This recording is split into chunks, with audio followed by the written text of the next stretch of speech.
Hi, K P സ്വാസിൻ്റെ പുതിയൊരു എപ്പിസോഡിലേക്ക് എല്ലാവർക്കും സ്വാഗതം. ഞാൻ പ്രസാദ്. ഞാൻ ട്രെയിനിങ് എടുക്കുന്ന സമയത്തും അതുപോലെ തന്നെ പേഴ്സണലി ആളുകളെ വിളിക്കുന്ന സമയത്തും അവർ പറയാറുള്ള, പ്രത്യേകിച്ച് സ്റ്റുഡൻസ് കുട്ടികൾ പറയാറുള്ള പ്രധാനപ്പെട്ട ഒരു പരാതിയാണ് അച്ഛനും അമ്മയ്ക്കും എന്നെ കേൾക്കാൻ സമയമില്ല, എൻ്റെ പ്രശ്നങ്ങൾ പരിഹരിക്കാൻ അവർക്ക് സാധിക്കുന്നില്ല, ഒരു പക്ഷേ എന്നെ ഒരു രീതിയിലും അവർ ഹെൽപ്പ് ചെയ്യുന്നില്ല എന്ന്. ഇതുപോലെ തന്നെ തിരിച്ച് പാരൻസും പറയാറുണ്ട്, കുട്ടികളൊന്നും ഷെയർ ചെയ്യുന്നില്ല, അല്ലെങ്കിൽ അവരുടെ കാര്യങ്ങളൊന്നും നമ്മൾ അറിയുന്നില്ല, അവർ വേറൊരു ലോകത്താണ് എന്നൊക്കെ, അവർക്ക് അനുസരണയില്ല. ഇതൊക്കെ പൊതുവെ പാരൻസ് പറയാറുള്ള പരാതികളാണ്. അപ്പോൾ ഇത്തരം പരാതികൾ നമ്മൾ കേൾക്കുമ്പോൾ സ്മാർട്ട് പാരൻറ്റിങ് എന്നതിനെക്കുറിച്ച് വളരെ വിശദമായിട്ട് തന്നെ ചിന്തിക്കാറുണ്ട്. സത്യം പറഞ്ഞാൽ അങ്ങനെ ചിന്തിക്കുന്നതുകൊണ്ട് ഒരുപാട് ഇൻസൈറ്റ്സ് അവിടെ നിന്ന് കിട്ടാറുണ്ട്, ഒരുപാട് പഠനങ്ങൾ നടത്തേണ്ടി വരാറുണ്ട്. അപ്പോൾ അങ്ങനെ നടത്തിയ ചില നിരീക്ഷണങ്ങളിൽ നിന്നും മനസ്സിലായ ചില കാര്യങ്ങളാണ് ഈ വീഡിയോയിൽ നമ്മൾ ഡിസ്കസ് ചെയ്യുന്നത്. പാരൻറ്റിങ് എന്ന് പറയുന്നത് ഒരു സ്കില്ലാണ് എന്നതാണ്. അതായത് നമ്മൾ ഭാവിക്ക് വേണ്ടി നമ്മുടെ മക്കളെ അതിനേക്ക് വേണ്ടി അവരെ ട്രെയിൻ ചെയ്തെടുക്കുന്ന ഒരു ആർട്ട് ഫോമാണ് സത്യം പറഞ്ഞാൽ പാരൻറ്റിങ്. യാതൊരു പഠിപ്പോ പാസോ ഇല്ലാതെ അല്ലെങ്കിൽ ഒരു പ്രിപ്പറേഷൻ ഇല്ലാതെ നമുക്ക് കയറി ചെല്ലാവുന്നൊരു സ്ഥലമല്ല യഥാർത്ഥത്തിൽ അത്. ഒരുപക്ഷെ അങ്ങനെയാണ് നമ്മൾ തെറ്റിദ്ധരിക്കുന്നത്. എന്നാൽ പോലും പാരൻറ്റിങ്ങിൽ എപ്പോഴും ശ്രദ്ധിക്കേണ്ട ഒരു കാര്യം, നമ്മൾ എന്ത് മാതൃകയാണോ മക്കൾക്ക് കാണിച്ചു കൊടുക്കുന്നത് അത് തന്നെയാണ് അവർ പിന്തുടരാൻ പോകുന്നത്, അത് തന്നെയാണ് അവരായിത്തീരാൻ പോകുന്നത്. ഇങ്ങനെ സംഭവിക്കാനുള്ള കാരണം എന്താണെന്ന് വെച്ചാൽ, ഒരു കുട്ടിയും നമ്മുടെ ഉപദേശങ്ങൾ സ്വീകരിക്കില്ല, അവർ നമ്മുടെ ഉദാഹരണങ്ങളെയാണ് സ്വീകരിക്കുക. അതുകൊണ്ട് നമ്മൾ കാണിക്കുന്ന മാതൃകകളെ അവർ അംഗീകരിക്കും, അതിനെ അവർ അനുസരിക്കും. അത് തെറ്റോ ശരിയോ എന്നുള്ളത് പലപ്പോഴും അവർ ചിന്തിക്കില്ല, അല്ലാതെ തന്നെ അവർ അനുകരണത്തിലൂടെ അത് പഠിച്ചു പോകുമെന്നതാണ്. അപ്പോൾ ഈ ഒരു അടിസ്ഥാന തത്വം തലയിലേറ്റിക്കൊണ്ട് വേണം പാരൻറ്ഹുഡിലേക്ക് ഏതൊരാളും കടന്നു വരാൻ. ഇനി ഇത് പാരൻസിന് വേണ്ടി മാത്രം പറയുന്ന കാര്യമല്ല, നമ്മൾ ഏതൊരു ലീഡർഷിപ്പ് റോളിൽ നിൽക്കുമ്പോഴും ഇത് ആലോചിക്കേണ്ട ഒരു വിഷയമാണ്. ഇനി എന്തുകൊണ്ടാണ് നമ്മളുടെ ഭാഗത്തുനിന്ന് പാരൻറ്റിങ്ങിൽ മിസ്റ്റേക്കുകൾ വരുന്നതെന്ന് നമുക്ക് നോക്കാം. യഥാർത്ഥത്തിൽ ഈ പാരൻസിനെ കുറിച്ച് കുട്ടികളെക്കുറിച്ച് പാരൻസും ഒക്കെ പരാതി പറയുന്നുണ്ടെങ്കിൽ അവിടുത്തെ കുഴപ്പം എന്താണ്, അടിസ്ഥാനപരമായ കുഴപ്പം എന്താണെന്ന് വെച്ചാൽ, ഞാൻ നേരത്തെ പറഞ്ഞ പോലെ പാരൻസിന് ഒരു റോൾ മോഡൽ അവിടെ കാണിക്കാൻ സാധിക്കുന്നില്ല, ഒന്നാമത്തെ പ്രശ്നം. രണ്ടാമത്തെ പ്രശ്നം, അവർ അവരുടെ വാല്യൂസ് പറഞ്ഞു കൊടുക്കുന്നില്ല.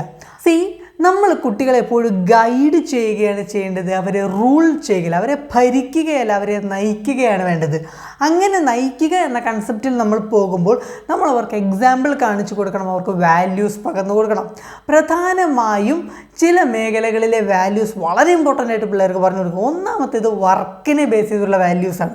വർക്കിനെ ബേസ് ചെയ്തുള്ള 3 പ്രധാനപ്പെട്ട വാല്യൂസ്. വർക്ക് എപ്പോഴും ഡയറക്ഷൻ ഓറിയൻറ്റഡ് ആയിരിക്കണം എന്നതാണ് ഏറ്റവും പ്രധാനപ്പെട്ട ഒരു പോയിൻ്റാണിത്. അതുകൊണ്ടാണ് ആദ്യം പറയുന്നത്. നമ്മളൊരു വർക്ക് ചെയ്യുമ്പോൾ അതിൻ്റെ റിസൾട്ട് എന്തായിരിക്കും, അതെങ്ങോട്ടാണ് നമ്മളെ കൊണ്ടെത്തിക്കുക, നമ്മളിൽ എന്ത് മാറ്റമുണ്ടാകും, നമ്മുടെ ചുറ്റുപാടിൽ എന്ത് മാറ്റമുണ്ടാകും എന്നത് എപ്പോഴും പിള്ളേരെ പഠിപ്പിച്ചിട്ട് വേണം നമ്മളതിലേക്ക് ഇറക്കാൻ. അപ്പോൾ എന്ത് വർക്ക് അവർ ചെയ്യുമ്പോഴും അതിൻ്റെ റിസൾട്ട് എന്തായിരിക്കും, അത് നമ്മളെ കൊണ്ടുപോകുന്ന ദിശ എന്താണെന്നുള്ളത് പിള്ളേർക്കൊരു ധാരണ വേണം, അഥവാ അങ്ങനെ ചിന്തിക്കാൻ അവർ ശ്രമിക്കണം. ഇനി അടുത്തത് കൺസിസ്റ്റൻസി. ഒരുപാട് കുട്ടികളുടെ ഒരു പ്രശ്നമാണ്, അവർ കുറച്ചൊന്ന് ശ്രമിച്ച് നോക്കും, പിന്നെ അങ്ങോട്ട് വിട്ടുകളയും. സത്യം പറഞ്ഞാൽ ഇത് നമ്മൾ കൺസിസ്റ്റൻസി എന്താണെന്ന് അവർക്ക് പഠിപ്പിച്ചു കൊടുക്കാത്തതിൻ്റെ പ്രശ്നമാണ്.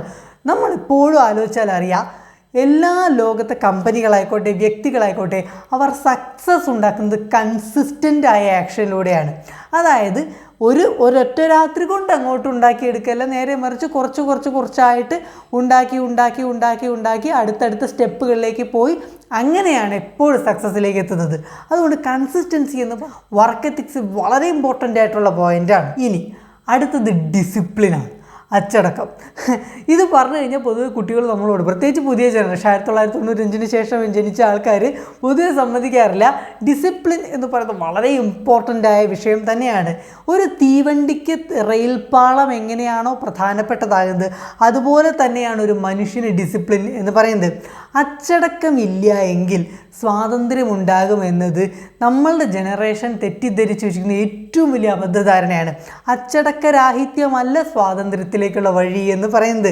നേരെ മറിച്ച് നമുക്കിപ്പോൾ ചെയ്യാൻ നമ്മൾ ബാധ്യസ്ഥരായിട്ടുള്ള കാര്യങ്ങളെ ചെയ്യാനുള്ള സ്പേസ് ഉണ്ടാക്കിയെടുക്കുക എന്നാണ് യഥാർത്ഥത്തിൽ സ്വാതന്ത്ര്യം. അതിന് അച്ചടക്കം ലംഘിക്കണമെന്ന് യാതൊരു നിർബന്ധവുമില്ല. അടുത്തതായിട്ട് കുട്ടികൾക്ക് പകർന്നു കൊടുക്കേണ്ട വാല്യൂസ് എന്ന് പറയുന്നത് അവരുടെ റിസോഴ്സസിനെ കുറിച്ചാണ്. ഏറ്റവും പ്രധാനപ്പെട്ട 3 റിസോഴ്സസ്. ഒരു മനുഷ്യനെ അവനെ അടുത്ത ലെവലിലേക്ക് എത്തിക്കാൻ പവർഫുള്ളായ 3 റിസോഴ്സസ്. ഒന്നാമത്തേത് അവരുടെ റിലേഷൻഷിപ്പുകളാണ്, അവരുടെ ബോണ്ടുകളാണ്. ആരൊക്കെയായിട്ടാണ് നമ്മൾ സൗഹൃദം ഉണ്ടാക്കുന്നത്, ആരൊക്കെയായിട്ടാണ് നമ്മൾ എപ്പോഴും സമയം ചിലവഴിക്കുന്നത്, വളരെ പ്രധാനപ്പെട്ടതാണ്. പലപ്പോഴും പറയാറുണ്ട്, നമ്മൾ 6 ധനികർക്കൊപ്പം നിന്നാൽ നമ്മൾ 7ാമത്തെ ധനികനായി മാറും, നമ്മൾ 6 ബുദ്ധിമാന്മാർക്കൊപ്പം നിന്നാൽ നമ്മൾ 7ാമത്തെ ബുദ്ധിമാനാകും, നമ്മൾ 6 മണ്ടന്മാർക്കൊപ്പം നിന്നാൽ നമ്മൾ 7ാമത്തെ മണ്ടനാകും എന്ന്. അപ്പോൾ ആ ഒരു വാചകം എന്ന് പറയുന്നത് അർത്ഥവത്താണെന്നുള്ളത് ജീവിതാനുഭവമുള്ള ആളുകൾക്ക് ബോധ്യപ്പെടും. കാരണം നമ്മൾ ചുറ്റുമുള്ള ആൾക്കാർക്കൊപ്പമാണ് എപ്പോഴും സഞ്ചരിക്കുക. ഇതൊരു റിലേ ഓട്ടം പോലെയാണ്. കൂടെ ഓടുന്നവർ നല്ല സ്പീഡിൽ ഓടുകയാണ്, നമ്മൾ പോലും അറിയാതെ സ്പീഡ് കൂട്ടും. കൂടെ ഉള്ളവർ പതുക്കെ പോവുകയുള്ളൂ, നമ്മളും അനുസരിച്ച് പതുക്കെ പോവുള്ളൂ. അപ്പോൾ ചുറ്റുമുള്ളവരെ വളരെയധികം സ്വാധീനിക്കുന്നുണ്ട് ഇതെല്ലാം. അതുകൊണ്ട് നമ്മുടെ ജീവിതത്തിൽ എപ്പോഴും നമ്മൾ ആരൊക്കെയായിട്ടാണ് ബന്ധം പുലർത്തുന്നതെന്ന് എപ്പോഴും ആലോചിച്ചിരിക്കേണ്ട കാര്യമാണ്. ഇനി അടുത്തത് പണമാണ്. പണത്തെക്കുറിച്ച് എക്സ്റ്റെൻസീവായ വീഡിയോസ് ഇതിന് മുമ്പ് നമ്മൾ ചെയ്തിട്ടുണ്ട്. ഫിനാൻഷ്യൽ ഡിസിപ്ലിൻ ഇല്ലാത്ത ഒരാൾക്ക്, പണം എന്ന വളരെ പവർഫുള്ളായ ടൂളിനെ ഉപയോഗിക്കാൻ അറിയാത്ത ഒരാൾക്ക് ജീവിതത്തിൽ സക്സസ് ഉണ്ടാക്കുക എന്ന് പറയുന്നത് നടക്കുന്ന വിഷയമല്ല. കാരണം പലപ്പോഴും പണം എന്നതൊരു ലക്ഷ്യമാക്കി മനുഷ്യൻ മാറ്റും. അത് ലക്ഷ്യമല്ല യഥാർത്ഥത്തിൽ, അതൊരു ടൂളാണ്. ആ ടൂള് വേണ്ടത്ര രീതിയിൽ നമ്മൾക്ക് ഉപയോഗിക്കാൻ അറിയുകയും ആ ടൂൾ വേണ്ടത്ര എണ്ണം നമ്മുടെ കയ്യിലുണ്ടാവുകയും വേണം. അതിന് വേണ്ടിയിട്ടാണ് ഫിനാൻഷ്യൽ മാനേജ്മെൻറ്റ് പഠിക്കാൻ പറയുന്നത്. ഇനി ഇമ്പോർട്ടൻ്റായ മറ്റൊരു റിസോഴ്സാണ് ടൈം എന്ന് പറയുന്നത്, അഥവാ സമയം. എല്ലാ മനുഷ്യൻ്റെ കയ്യിലുമുള്ളൊരു സാധനമാണ് സമയം. ധനികൻ്റെ കയ്യിൽ, ദരിദ്രൻ്റെ കയ്യിൽ സമയമുണ്ട്, ശക്തൻ്റെ കയ്യിൽ, ദുർബലൻ്റെ കയ്യിലും സമയമുണ്ട്. പക്ഷേ ആ സമയത്തെ വിനിയോഗിക്കുന്നിടത്താണ് വ്യത്യാസം. എനിക്കും നിങ്ങൾക്കും അമേരിക്കൻ പ്രസിഡന്റിനും ഒക്കെ 24 മണിക്കൂറേ ദിവസത്തിലുള്ളൂ. പക്ഷേ ആ സമയം കൊണ്ട്, ആ ഒരു യൂണിറ്റ് ടൈം കൊണ്ട് നമുക്ക് ചെയ്തു തീർക്കാവുന്ന കാര്യങ്ങളുടെ തോതിലും അതിൻ്റെ വ്യാപ്തിയിലും വ്യത്യാസമുണ്ട്. ആ വ്യാപ്തിയിലെ വ്യത്യാസമാണ് ആ വ്യക്തികളുടെ വ്യത്യാസം എന്ന് പറയുന്നത്. അതുപോലെ തന്നെ നിങ്ങളെന്ന വ്യക്തിക്ക് ആളുകൾ തരുന്ന വാല്യൂ എന്ന് പറയുന്നത് നിങ്ങളുടെ സമയത്തിൻ്റെ വാല്യൂ ആണ്. വലിയൊരു അളവ് വരെ നിങ്ങൾ വിലമതിക്കുന്ന എല്ലാ വ്യക്തികളെയും എടുത്തു നോക്കൂ. നിങ്ങൾ അവർക്ക് കൊടുക്കുന്ന റെസ്പെക്റ്റിൻ്റെ നല്ലൊരു റീസൺ എന്ന് പറയുന്നത് അവരുടെ സമയത്തിന് അത്രയധികം വാല്യൂ ഉണ്ട്, ആ സമയത്തിന് അത്രയധികം പവറുണ്ട് എന്നതാണ്. അപ്പോൾ അതുകൊണ്ട് സമയം എന്ന് പറയുന്നത് വളരെ പവർഫുള്ളായ റിസോഴ്സാണ്. ഇനി കുട്ടികൾക്ക് പറഞ്ഞു കൊടുക്കേണ്ട ഏറ്റവും പ്രധാനപ്പെട്ട 3 കാര്യങ്ങൾ കൂടി പറഞ്ഞ് നമുക്ക് വീഡിയോ വൈൻഡപ്പ് ചെയ്യാം. ഒന്നാമത്തേത് ഹാർഡ് വർക്കും സ്മാർട്ട് വർക്കും തമ്മിലുള്ള വ്യത്യാസമാണ്. ഹാർഡ് വർക്ക് എന്ന് പറയുന്നത് നമ്മൾ ഫുൾ എഫേർട്ട് എടുത്ത് ചെയ്യേണ്ട കാര്യങ്ങളാണ്. നേരെ മറിച്ച് സ്മാർട്ട് വർക്ക് എന്ന് പറയുന്നത് നമ്മുടെ എഫർട്ട് പരമാവധി കുറച്ച് റിസൾട്ട് വർദ്ധിപ്പിക്കുന്ന രീതിയിലുള്ള വർക്കുകളാണ്. ഇപ്പോൾ ഇതിൽ നമ്മുടെ ലൈഫിൽ ഓരോ കാര്യങ്ങൾ ചെയ്യുമ്പോഴും ഇത് ഏതിൽ പോകണം എന്നത് വ്യത്യാസമുണ്ട്. ഹാർഡ് വർക്ക് വേണോ സ്മാർട്ട് വർക്ക് വേണോ എന്നത് ചിന്തിച്ച് തീരുമാനമെടുക്കാൻ ഇത് തമ്മിലുള്ള വ്യത്യാസം കുട്ടികൾക്ക് അറിയണം. അപ്പോൾ ആ വ്യത്യാസം ഓരോന്നിലും പറഞ്ഞു കൊടുക്കണം. പഠിക്കുന്ന സമയത്ത് ഹാർഡ് വർക്ക് ചെയ്യേണ്ട സബ്ജക്റ്റ് ഉണ്ടാവും, സ്മാർട്ട് വർക്ക് ചെയ്യേണ്ട സബ്ജക്റ്റ് ഉണ്ടാവും. ഉദാഹരണം, എൻട്രൻസ് എക്സാമിന് എപ്പോഴും നമ്മൾ സ്മാർട്ട് വർക്കാണ് ചെയ്യേണ്ടത്. നേരെ മറിച്ച് ഡിസ്ക്രിപ്റ്റീവ് എക്സാമുകൾക്ക് എപ്പോഴും ഹാർഡ് വർക്കാണ് ചെയ്യേണ്ടത്. ആ ഒരു വ്യത്യാസം അറിയുന്ന കുട്ടിക്ക് അത് ഈസിലി മാനേജ് ചെയ്യാൻ സാധിക്കും. അതുപോലെ തന്നെ അടുത്തത് അസറ്റും ലയബിലിറ്റിയും തമ്മിലുള്ള വ്യത്യാസം. അസറ്റ് എന്ന് വെച്ചാൽ ആസ്തികളാണ്. നമ്മുടെ കയ്ക്ക് പണം ഉണ്ടാക്കി തരുന്ന സാധനമാണ് അസറ്റ്. നമ്മുടെ കയ്യിൽ നിന്ന് പണം ചിലവാക്കുന്ന സാധനങ്ങളെയാണ് നമ്മൾ ലയബിലിറ്റി എന്ന് പറയാം. അപ്പോൾ ഇത് തമ്മിൽ എന്താണ് വ്യത്യാസം? ഒരേ സാധനത്തെ അസറ്റാക്കിയും ലയബിലിറ്റി ആക്കിയും നമുക്ക് മാറ്റാൻ പറ്റും. ഒരു വാഹനം വാങ്ങുന്നു അല്ലെങ്കിൽ ഒരു മെഷീൻ നമ്മൾ വാങ്ങുന്നു, അത് എങ്ങനെ നമുക്കൊരു അസറ്റാക്കി മാറ്റാം, എങ്ങനെ ലയബിലിറ്റി ആയി അത് മാറും എന്നത് കുട്ടികൾക്ക് നമുക്ക് പറഞ്ഞു കൊടുക്കാവുന്ന ഒരു പോയിൻ്റാണ്. അടുത്തത് നോളജും വിസ്ഡവും. നോളജ് എന്ന് പറയുന്ന അറിവാണ്, വിസ്ഡം എന്ന് പറയുന്നത് ബുദ്ധിയാണ്.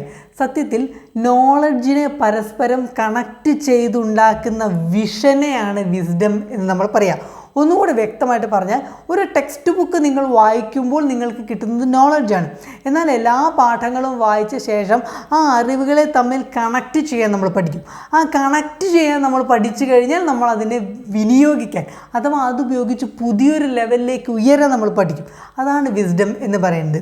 അപ്പോൾ നിങ്ങളുടെ കുട്ടികൾക്ക് അങ്ങനെ ഒരു മാതൃക കൂടി കൊടുക്കണം. ഒരു പത്രം വായിക്കുമ്പോൾ അതിലെ പല വാർത്തകൾ നമ്മൾ വായിച്ച ശേഷം ഇതുപയോഗിച്ച് എന്താണ് സംഭവിക്കുന്നത് എന്നതിൻ്റെ ഒരു ചിത്രം, ഒരു ഇമേജ്, ഒരു ഡോട്ടുകളെ കണക്ട് ചെയ്യുന്ന ഒരു ഇമേജ്, അത് ഉണ്ടാക്കിയെടുക്കുന്നത് എങ്ങനെയാണെന്നുള്ളത് കുട്ടികളെ നമ്മൾ പഠിപ്പിക്കണം. അപ്പോഴാണ് യഥാർത്ഥത്തിൽ ഒരു വ്യക്തി എന്ന നിലയിൽ അവർക്ക് വളരാൻ സാധിക്കുക. അപ്പോൾ ഇത് കുട്ടികൾക്ക് പകർന്നു കൊടുക്കേണ്ട വാല്യൂസിൽ ചില വാല്യൂസ് മാത്രമാണ്. അത് നമ്മളൊന്ന് സ്ട്രെസ് ഔട്ട് ചെയ്ത് പറഞ്ഞു എന്ന് മാത്രം. പ്രിയപ്പെട്ടവരെ, വീഡിയോ നിങ്ങൾക്ക് ഇഷ്ടപ്പെട്ടാൽ ദയവായി മറ്റുള്ളവർക്ക് ഷെയർ ചെയ്യുക, വീഡിയോ ലൈക്ക് ചെയ്യുക, അതുപോലെ ചാനൽ സബ്സ്ക്രൈബ് ചെയ്യുക. Thank you so much.